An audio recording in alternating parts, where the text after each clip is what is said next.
Hi, this is Carol Jurgensen Sheets, aka Carol the Coach. Hi, this is Carol Jurgensen Sheets, aka Carol the Coach, and I'm just learning about this live stuff. It's been a bit frustrating because I want to be there for you. I want to be able to educate you on how to get through this horrible situation. And so today what I'm doing is I'm going to be talking about something near and dear to my heart. It's mindfulness. Now, if you're like most people, you go mindfulness. Yeah, I'll learn that in the future. But the truth is that you can learn mindfulness right now to decrease triggers.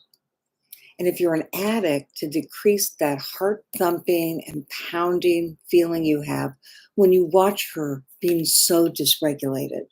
It's for both of you. And so I highly, highly recommend it. Now, let me tell you what I'm going to do. I'm finding it as we speak. The truth is that I wrote this book called Help Them Heal. And it is just an amazing book on exercises that you two can do together to heal. But it's something that you have to put your energy into. You cannot just assume that you're going to be able to do it all by your lonesome. So I'm going to get to the page. And when you get this book, I'm going to want you to follow through every single chapter so that you're able to begin to regulate your emotions. Okay, it's actually on page 158. I want to just let you know that the man that developed this process is my publisher, and he knows that mindfulness can help addicts and partners. Why does he know? Well, he's a certified sex addictions therapist just like me. And he developed this incredible course for professionals. I took it because I wanted to help my partners do better.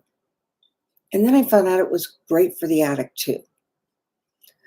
So I'm teaching you one of the most important parts. It's called the Ford's Isomorphic Path to Self-Intimacy. That is a big word, but what it really means is that I can help you, excuse me, I can help you learn how not to react. And isn't that what you need to do? Well, the first thing is when you're feeling anxious, when you're feeling triggered, when you're angry, whether you're the addict or the partner, you feel that feeling in your body and it kind of takes over. And so you have an awareness that something is going on. Then you identify the emotion. Now, if any of you read my book, Help Her Heal, you know there are 5 feelings, and they are anger, sadness, loneliness, fear, and happiness. And usually when you're triggered, it's going to be one of the 4. So pick that feeling. Are you feeling angry? Are you feeling lonely? Do you feel abandoned? So loneliness is your primary feeling. Is that pit in your stomach indicative of anger or sadness? Maybe it's fear. So identify one of those 5 feelings. And again, they're anger, sadness, loneliness, fear, and happiness. Now, the next thing you do, and this is really important, after you've felt where it is in your body, and oftentimes as a therapist, I say, identify where it sits. Is it your throat? Is it your stomach? Once you've done that, and you've identified the emotions, then the most important thing for you to do is to identify the mind state and the mind story. Now, Darren refers to mind states as these typical emotions that fuse, if you will, with attitudes to create a mind state. And you know when you've had a mind state. Because so oftentimes when you watch the addict and he's not working his program, you just immediately go to, this isn't working, he's going to relapse, I'm going to get hurt, he's never going to get recovery. And you go into this emotion and attitude and they fuse, and maybe you feel judgmental. That's one of the mind states. The other four mind states that he refers to for addicts and partners alike are clingy, when you cling to something. You know, for a partner, she may say, he acted out because I wasn't good enough.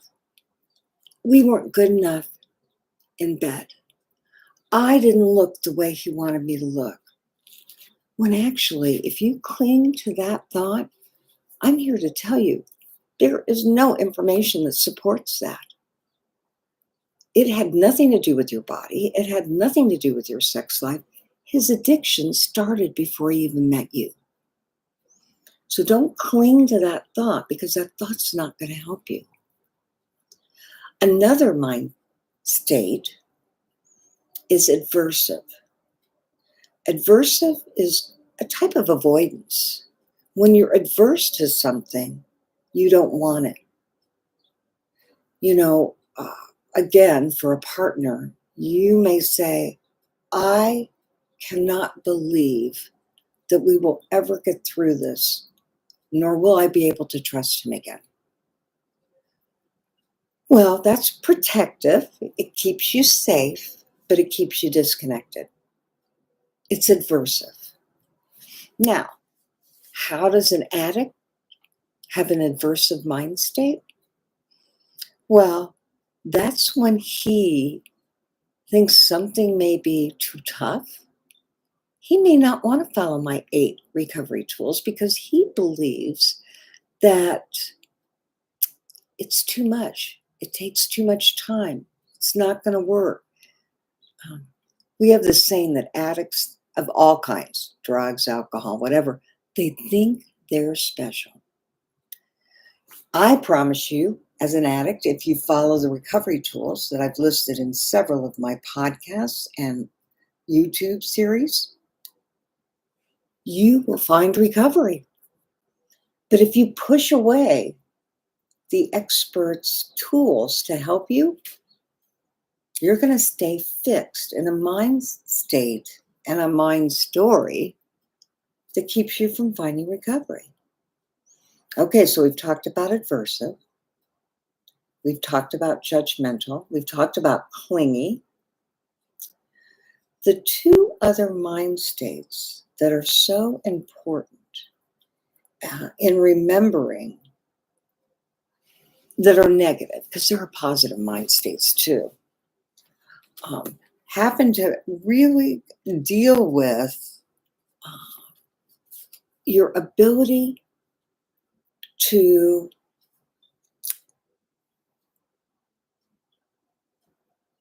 stay in a state of denial.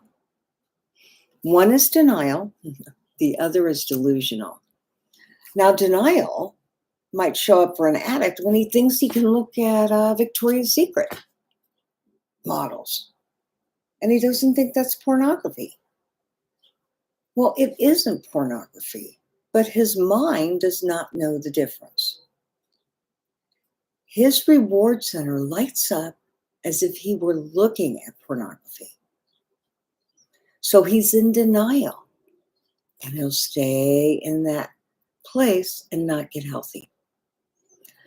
Delusional is when something is it's so extreme that it creates a mind state that absolutely is not in reality. You know, certainly when addicts acted out and they thought they would never get caught. That was delusional. When they thought they'd never hurt their spouse, that was delusional. So you identify the mind state and the mind story with it. And this is the key to setting you free. Once you are able to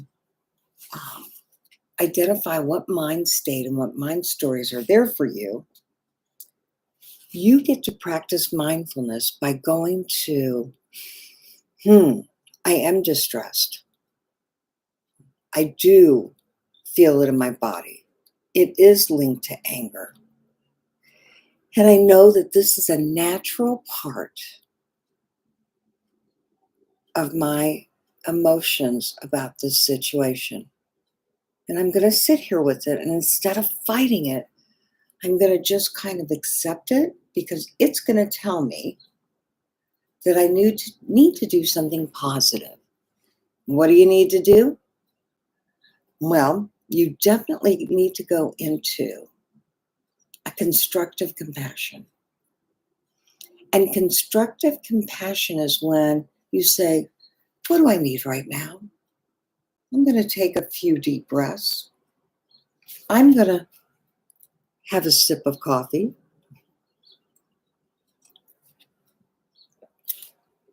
I'm going to listen to my favorite music. I'm going to go out for a walk. That's what I'm going to do to be good to myself. And along with those things, I'm going to have a positive thought, because remember, you're not your mind. And you have a choice to move your energy into a gentler thought, as opposed to throwing up your hands and saying, I will never be able to help her heal. You can say to yourself what I call an alternative affirmation. And that affirmation, it's not, oh, I'm a good person and I'm gonna take on the world. It really comes with an affirmation that's reality based. And it starts out like this. Even though I just upset my wife and I didn't do empathy right, what I know to be true is that I'm working on this process and I am making progress. Did you get it? Let's try it again. I'll be a partner.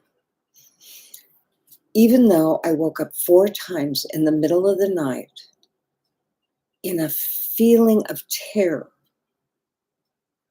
about our future together, what I know to be true is that he is working diligently on his program, and I'm feeling better about him.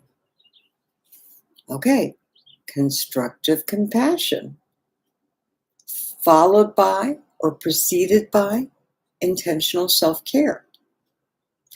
That decreases the reactivity within you, whether you're an addict or a partner.